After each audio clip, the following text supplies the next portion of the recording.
Hello, welcome back to Jordbaer Knits. My name is Jordan and this is my knitting channel.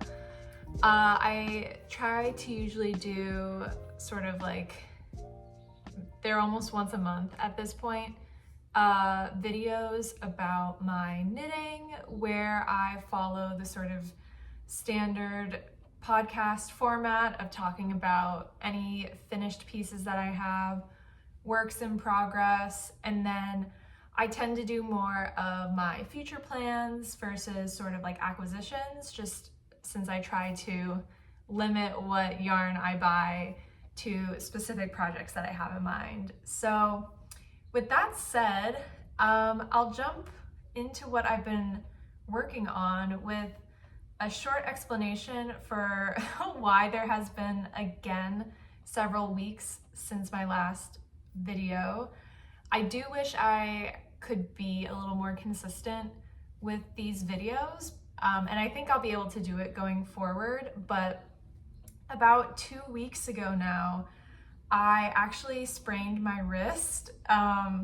It was not knitting related, which probably is good, but I tripped going down the stairs in my house. As you can see, I've got stairs behind me going to a second floor. We also have stairs going, or I guess that's the third floor. I'm on the second floor right now. We have stairs going down to the ground floor or the first floor as well. And I was on my way to an exercise class, just rushing, I guess. I wasn't even late, but I tripped, caught myself on the railing, thankfully, but it did sort of push my wrist and pinky and ring fingers back, and it hurt a lot. It hurt more than I was expecting it to, actually. And so I did end up going to an urgent care where they took an x-ray just to be safe. I had a feeling it wasn't broken because it was never bruised and I could still move my wrist and fingers without it being sort of excruciating, but they did an x-ray. They did not find anything broken. They pretty much just said it was a sprain. And so I wore a brace for a little over a week, and during that time I could not knit. And it was a combination of it hurt, but also I just physically couldn't hold the needle and control anything to be able to knit. So I did have to take a little break, which was sad, but my wrist has been feeling better in the last few days. It's not really swollen anymore, which is good. I am really closely watching it as I'm knitting just to make sure that I'm not overextending myself. I definitely don't want to re-injure it or anything. And so I have sort of been taking it a little slower, where if it starts to hurt, I just sort of stop and put it down for a sec. But just wanted to give that little update for why I again had a little break in time between my episodes. So going forward, at least, I don't plan on getting any other injuries, and I don't have any travel plans for the near future. So hopefully that means I should get some good knitting in and be able to film updates. So that being said, I don't have anything finished, which is okay. I'm okay with that. So I'll start by talking about my works in progress, and I'll begin with my mixed rib camisole test knit. This is the front. So yeah, I've been working on this for about a month, I think, and it is a test knit for Florence Miller of Handmade by Florence. And this is the second piece that I test knit for her. Back in February and March, I worked on the step-by-step cardigan, which I absolutely loved. The pattern was really great, and it was a really cool experience. That was my first test knit. This is my second test knit, which is exciting. And I have really been liking this. I talked a little bit about it in my last episode as well, but this is a top-down tank top. It's called mixed rib because it's got a combination of ribbing of this nice twisted rib with then the larger sections of just stockinette, and I love how it looks. I think it looks really cool. It's different, but not anything overly crazy where this would still be super wearable. And I actually have just finished doing the I-cord around the neckline as well as around this armhole. And I am obsessed with how it looks. I think it looks so incredible. I've always loved how I-cord looks on finishings, like for the neck edge or even like for cuffs. And I just haven't done a pattern that has that yet. This is the first time I've done sort of like an applied I-cord, and I really like it. I know it can be sort of tedious, and I even felt how it could become tedious going from the neckline to then doing the armhole, which is a bigger circumference. And I was like, oh, okay, yeah, this could be a lot. But I think the finished product looks amazing. So definitely worth it, and a really cool design feature that I think works really well given the tank top. I'm using Cascade 220 Superwash fingering in the color Banana Cream, and it's knit on 3mm needles. So as you can see, I've just got the body on hold, and then the I-cord was done using 2.5mm needles. I will say I'm a pretty tight knitter, so I'm not sure if you would need to adjust your needle size for the I-cord, depending on if you are tighter or looser, but just something to keep in mind. I along with some of the other testers in the group, picked up fewer stitches for the I-cord than what was originally written in the pattern. And I believe Florence said she's going to sort of like make that adjustment for the final pattern, just to note that you probably want like a different pickup ratio. So if you're interested in knitting this and you buy the pattern when it's out, the pickup ratio will probably be the correct and final one. It might be what I ended up doing. I don't know, we'll see what she decides on. I won't talk about it too much yet since the pattern isn't out.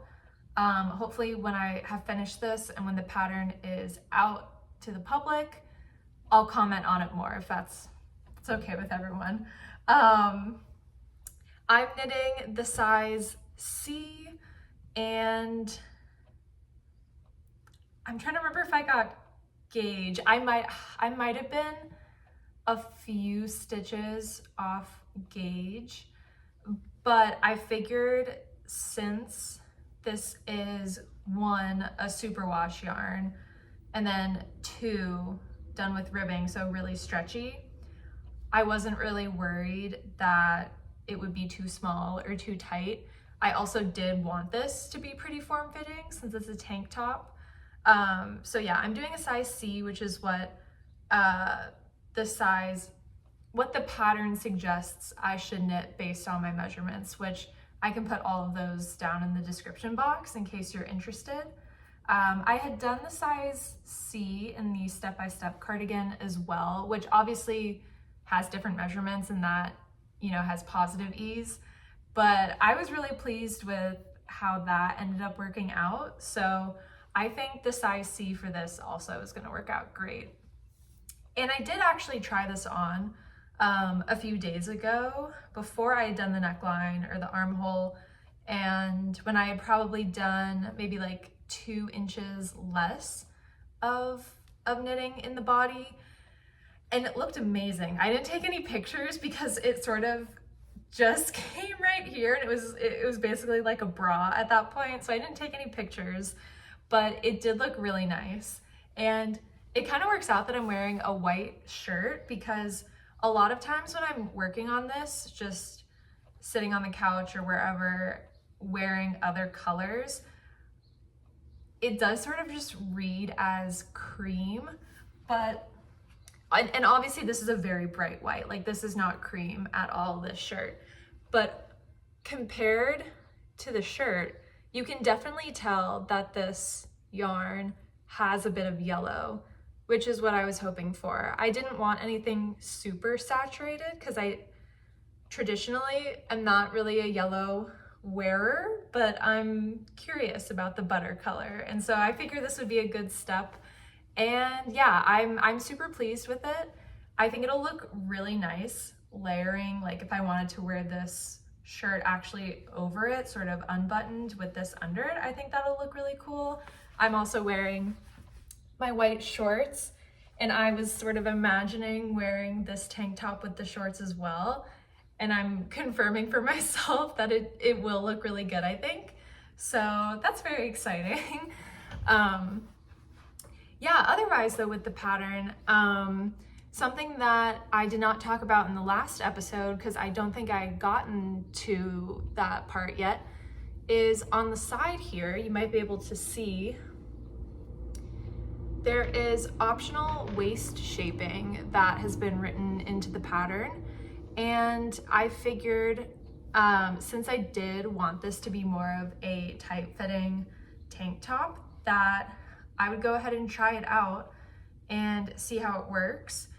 And I've been really pleased with how it is coming along. Just looking at my own work now, and I don't know if you were able to see when I held it up. I don't think this is the side that's noticeable. It's this one. Yeah, somehow I messed up the decreases. You're supposed to decrease every like 5 rounds pretty much.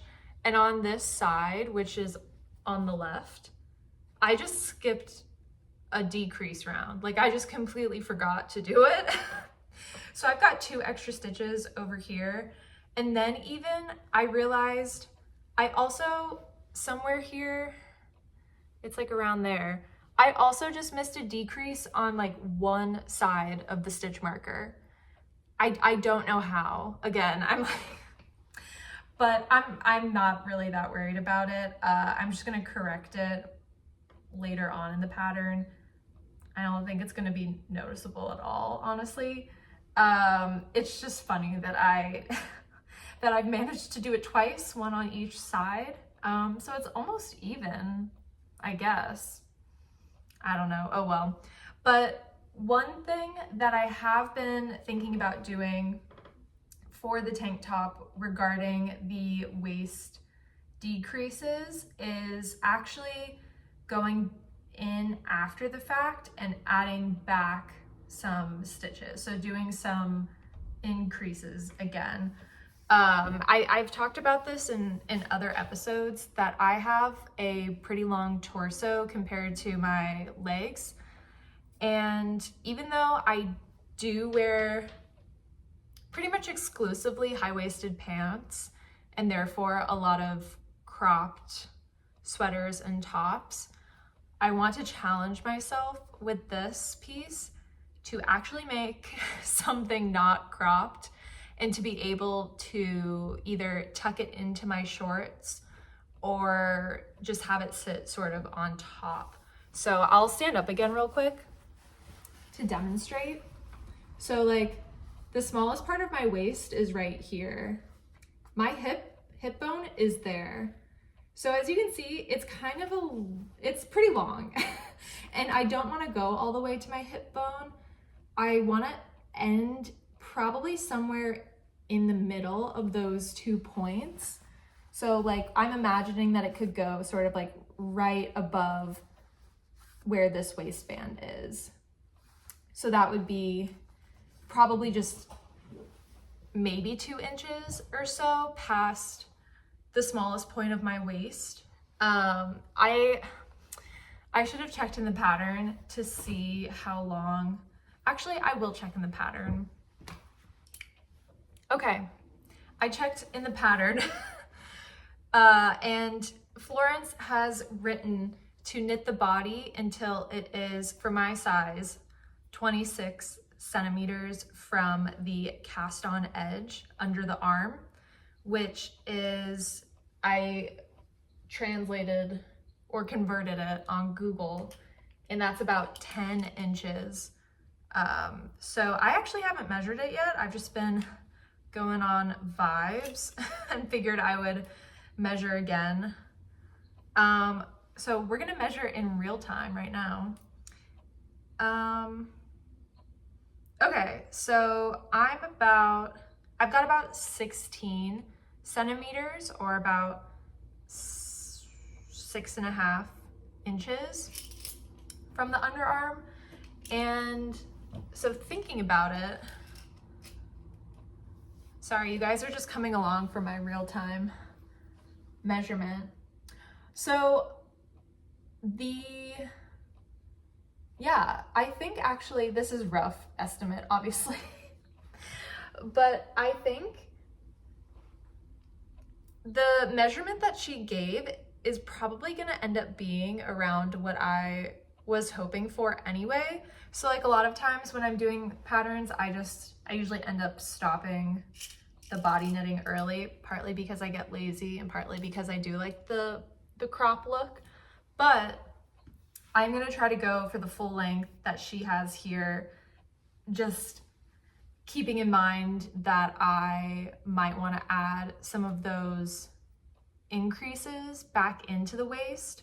So I might do some of my own math, take some of my own measurements to see like when I would want to start those based on the pattern. So anyway, that's just probably the only modification I'm gonna end up making to this pattern, and just wanted to put that out there too. So I'll report back once I finish this and obviously let you know how it goes. I mean, I'm assuming it's gonna go fine. I don't know why it wouldn't. And if it doesn't look good, I'll just fix it and take the increases out. But yeah, anyway, that is the mixed rib tank top, or cami. I always want to call it a tank top, but I have been enjoying it. I will say sometimes I've gotten a little tired of the rib pattern.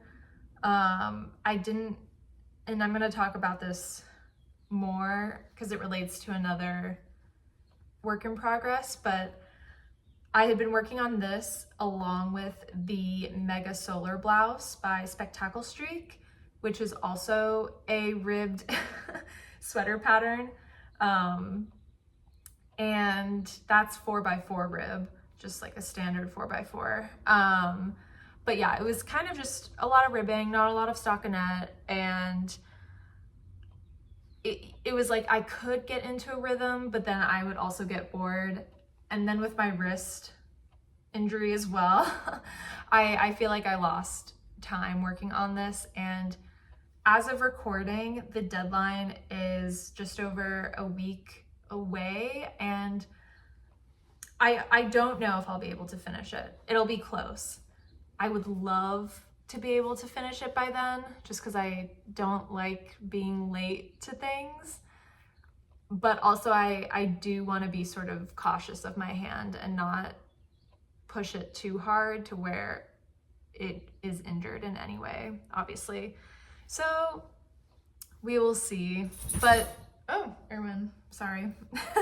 Some of the other people in the test group though have finished, and they look so good. Like, I'm so excited to have this piece. Oh, the last thing that I will say about this is that the yarn, the Cascade, it is, even though it's wool, it's a merino, so, you know, slightly breathable. Erwin was sleeping and now he is awake and he wants to sit out on the balcony, which is right there. So I'm gonna let him out real quick. Don't mind me. Go ahead, sir. Okay, so maybe you'll hear some more bird noise and cars or people walking by. I hope it's not too loud. But yes, I lost my train of thought.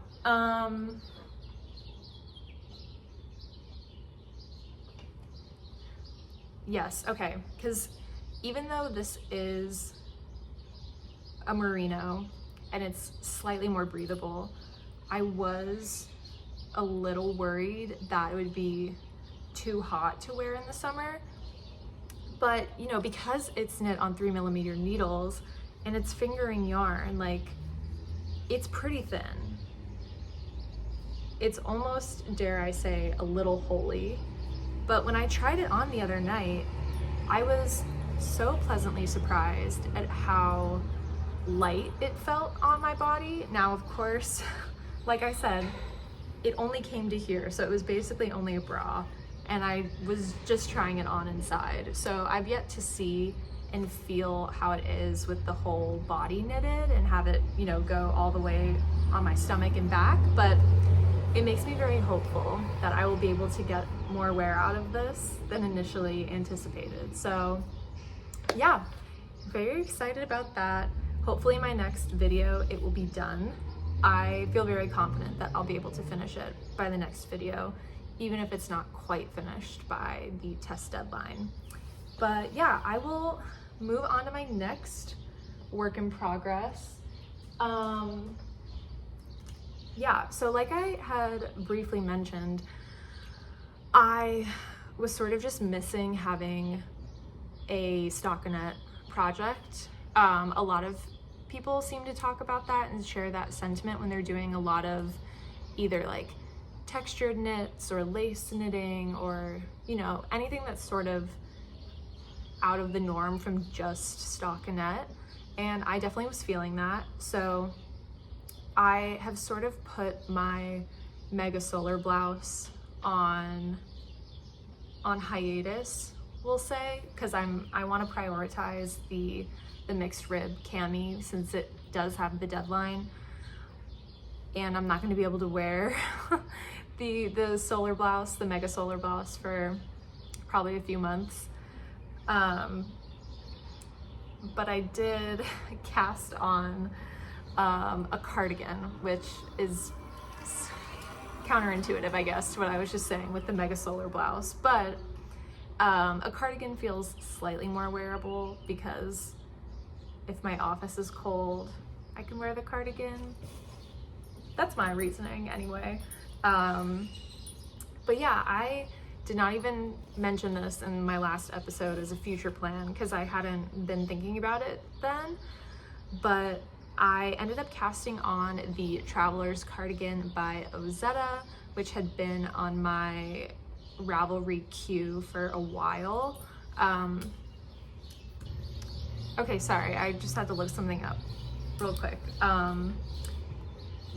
So I was really interested in the Traveler's Cardigan because I really like the high crew neck that it has, as opposed to like a V-neck, or I don't know, just something wider. I don't know, but I had seen on Instagram some people with cardigans by, this is what I looked up, Nikki Chasen. I don't know if that's how you pronounce the last name, but it's like a designer brand, and their cardigans are really nice. They look very similar to the Traveler's Cardigan, with sort of like the high crew neck, not overly wide, but a decently sized button band, and sort of just like straight sleeves. And when I was looking at the Traveler's Cardigan on Ravelry, there were actually a good number of people who did projects specifically referencing this Nikki Chasen cardigan, because it's a pretty good dupe, as they say, for it. And so I figured I might as well do it because I wanted it. So I've been sort of following some of the people's projects with specific modifications to the pattern. I haven't really come across any. I've only come across one so far. And I'll talk about that now. So this is what I have, and I'm sorry, it's kind of hard to tell because I've got it on the cord, but I've done the back panel. So I should also say it's a top down drop shoulder cardigan. So I did the back panel and then the right shoulder, and it's worked on 6mm needles. And I'm just looking at Ravelry real quick. Yeah, so the yarn that Ozetta used, which is Wool Dreamers Manchalope, I think that's how I've heard other people say it.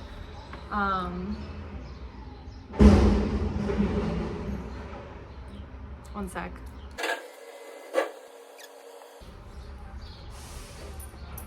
Oh, so sweet, little baby, y'all curled up.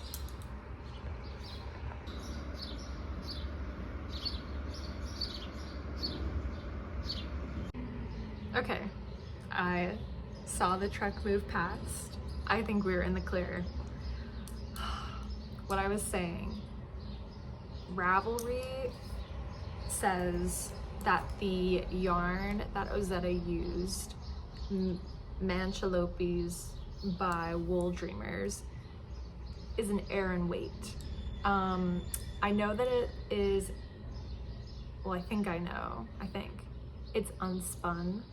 So I know that that changes like the thickness of the yarn. And so when I was looking at the pattern, I saw that other people had done, or someone else, at least one other person, had used Knit Picks Wool of the Andes.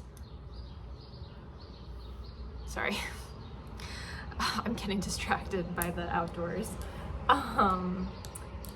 And so that's what I'm using as well. I have 5 skeins of this in my stash, so to speak. I'd used this when I knit the Ingrid Sweater Man for my boyfriend for the holidays last year, and yeah, I just had 5 leftover skeins of this, and I love this color.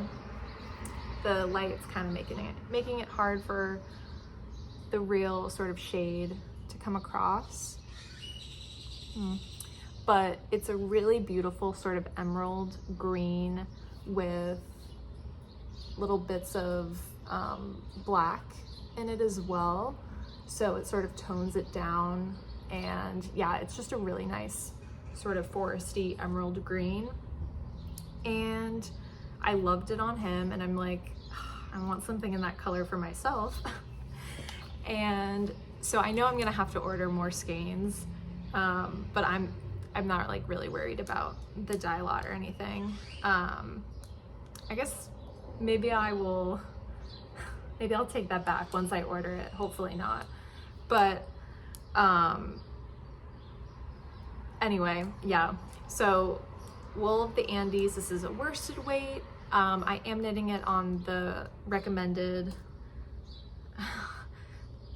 double checking. Yes, the recommended 6mm needles for the main body of it. And I'm pretty happy with how the fabric is turning out. When I hold it up like this, you can see that it is very slightly holy. Like you can see my white shirt through it. However, let me see if I can sort of drape this around my arm.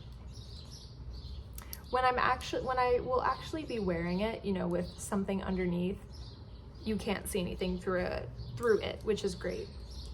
So I'm not really worried about that at all.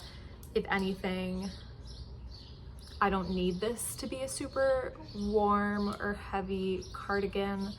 So yeah, I'm not worried at all. I am doing the size medium. I think based on my measurements, I probably would have been a small just because I tend to be that size, but considering I have a tighter gauge and that I did want this to be sort of oversized, I figured I would just do the medium anyway. And so I really have not done enough of this to see how that will play out yet, but I think it'll turn out fine. So the main big modification that I'm going to be doing on this cardigan, apart from anything that will be done to sort of replicate that Nikki Chasin cardigan, is the button band. So this cardigan, you would normally knit the button band at the same time that you're knitting the panels and then the body. And I did start doing that. Like, I was following the pattern. This was gonna be the first time I've done that, and I figured I would try it. And I did probably 10 or so rows, and it didn't look bad. I just didn't love it. And it felt difficult. That makes it sound bad, like I didn't try, or I just wanted to be easy, but it seemed unnecessary. I don't know. I haven't knit a ton of cardigans, so maybe I don't know what I'm talking about, but I did a double knit button band on the step-by-step cardigan, and I love how that looks. I thought the experience of knitting that was fine. I did not mind doing that, and I figured, why can't I just do it on this? I was really torn on what to do, like whether I should frog back and take out the rows that the button band had been knit already, or if I should just frog the whole thing and use this yarn for a completely different project. Because sort of like in the back of my mind, I've always been wanting just like a super basic crew neck drop shoulder sweater, like maybe the Sonia sweater by Petite Knit, something like that, just like uber basic. And this would be a really great color to use for it. So I was like, maybe I'll just get rid of the whole thing and do something new entirely.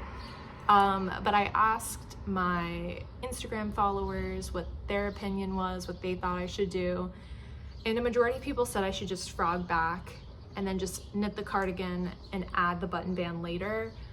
And I was like, yeah, I should just do that. I've already done the whole back panel, a lot of the right shoulder, and I do really want that cardigan, so I'm just gonna do that. So I did frog back. I ended up with sort of like a weird hole thing. Not really sure how that happened. I think when I was picking up the stitches with my needle, I think I did the thing where you like pick up a stitch from the wrong row. But yeah, I'm just not sure how this came to be. I might try to fix it later, like once the whole cardigan has been done and I can see how noticeable or how annoyed I am by it. I might go back in and try to just sort of stitch it closed, just so it's not as noticeable. But otherwise, I really have only done a few rows of the panel now without the button band yet, just since I'm trying to prioritize the mixed rib cami. But I put a stitch marker, you can't see the needle, I put a stitch marker where the button band normally would have started, so that when I do go back for it, I know how many stitches I need to pick up and where sort of like to stop. So yeah, otherwise I don't really have a ton. I don't have a ton to say about this right now since I'm sort of putting it on pause to do the tank top, but I am excited to have this at some point. I do like how it's been knitting up. It's been it was a really nice change to work on the 6mm needles after working on 3 for the mixed rib cami. And yeah, otherwise I'm planning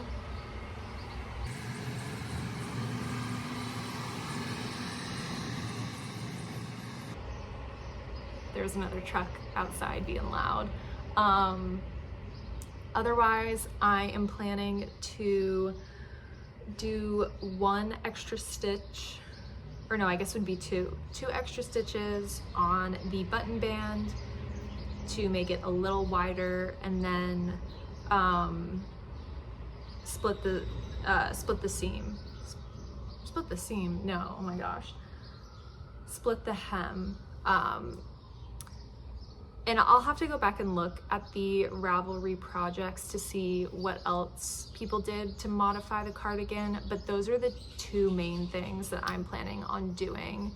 I don't necessarily need it to be like an exact dupe sort of thing. Like, I don't know if that would mean changing the number of buttons or whatever, but I know that I want a split hem, and the extra stitches on the button band is super easy to do. So that's what I'll be doing. But yeah, otherwise, this is not getting a ton of work right now, especially because it's not officially a work in progress yet, but it's very soon to be. So I'm gonna talk about that now. Okay, my next work in project, which will hopefully be cast on pretty soon, is the PhD vest, which is also a test knit for Juliet of Knit with Juliet, and she also has a knitting podcast, so I can link her YouTube below for you guys. But yeah, this is her first pattern, I believe, which is really exciting, and she's also doing the mixed rib cami test, and so that's how I sort of found her on Instagram. I believe we follow each other, and she posted about her pattern and put out a call for testers, and I had been interested in doing a V-neck sweater vest. I've seen sort of like people wearing store brand but also hand knit V-neck vests over either like a shirt like this or like an oversized white t-shirt, and I just think it looks really cool and I want one. And so when she put that test out, I was like, oh my gosh, this would be the perfect time to get a V-neck vest and support a small designer. So yeah, I applied. It actually was like right when I hurt my wrist, and I was like, this is probably not great timing, but but yeah, I was chosen, which I was super excited about. And the test, I think it like officially sort of starts maybe around now. I don't know. She already made the group chat with info on Instagram, but I know that it runs until August 15th. So plenty of time, which is amazing, because I was worried, and I did tell her when I responded to her email that I was like, I just sprained my wrist. I think I can finish by your deadline, but I do want to tell you that now. But yeah, the deadline's very generous, which is nice, and it sort of coincides with like the back to school time, so that makes sense.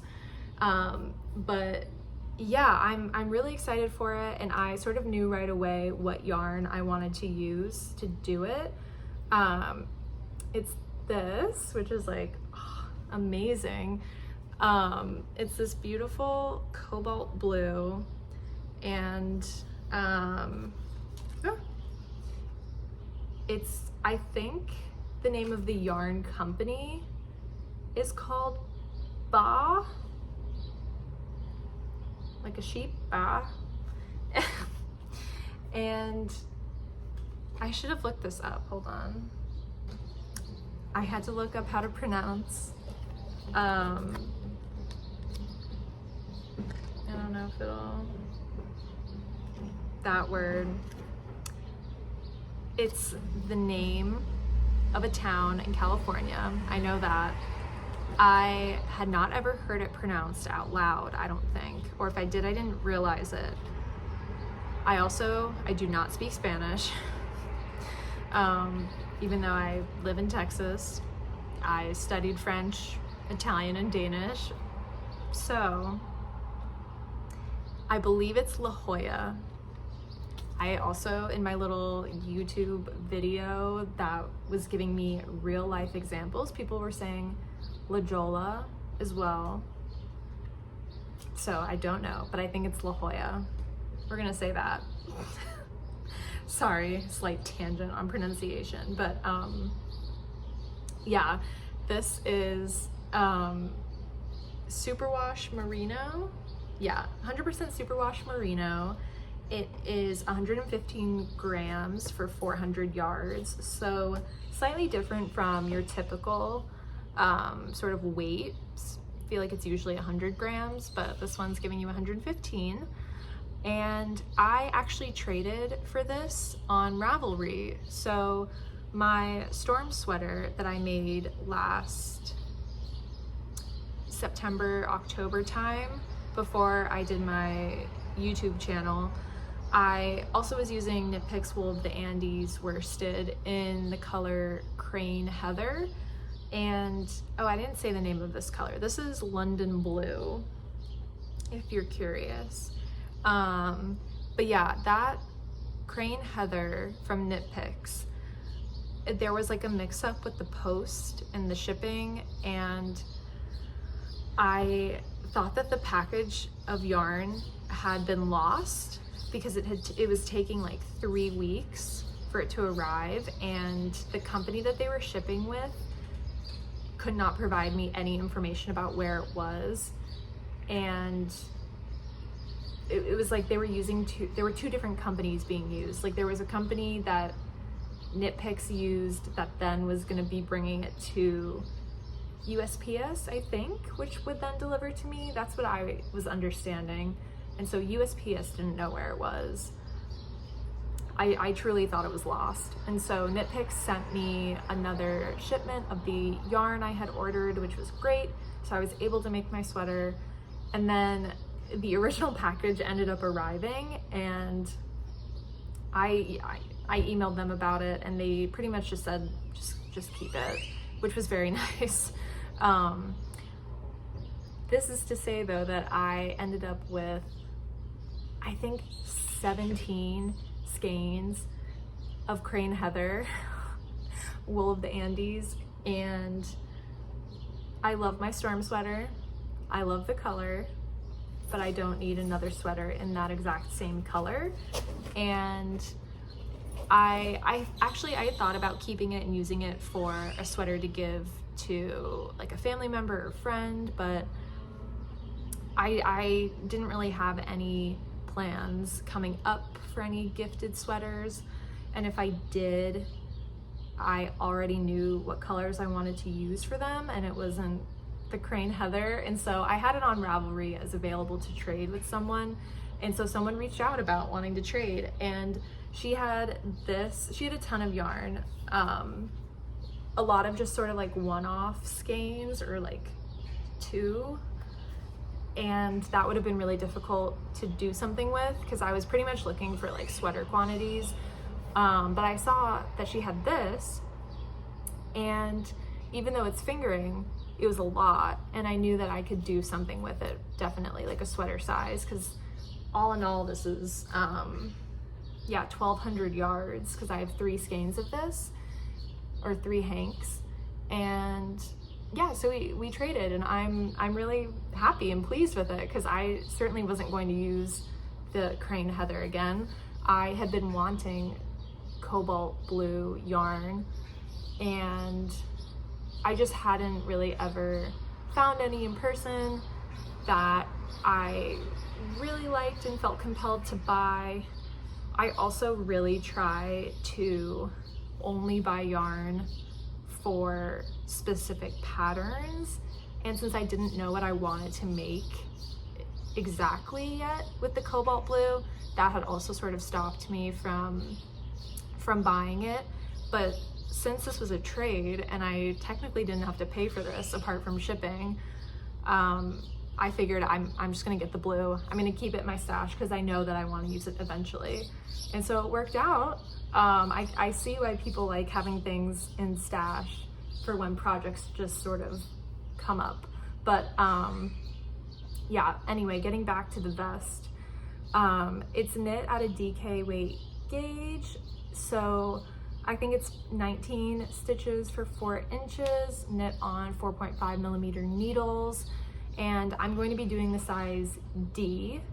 And oh, this is a great time to say that this is an incredibly size inclusive pattern. I believe she has sizes A through P to fit a bust measurement of 70 to 150 centimeters, which is just wild. So once this pattern comes out, definitely, I mean, I haven't even started knitting it yet, but I'm already saying go look at it and and check it out, because it's awesome to see something with such a big size range. But anyway, I'm doing the size D, which Juliet estimates that you would need for that size about 750 meters.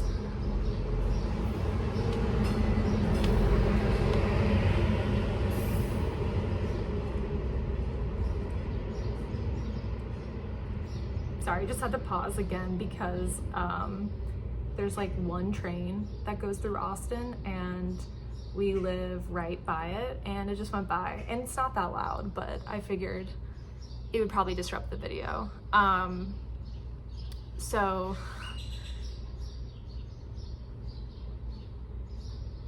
yes, okay, I remember. So for my size, she estimates 750 meters, and I don't know exactly what the conversion to yards would be. I think it's probably it's just over 800 yards, I think. And I haven't decided fully how long I'm gonna make this yet.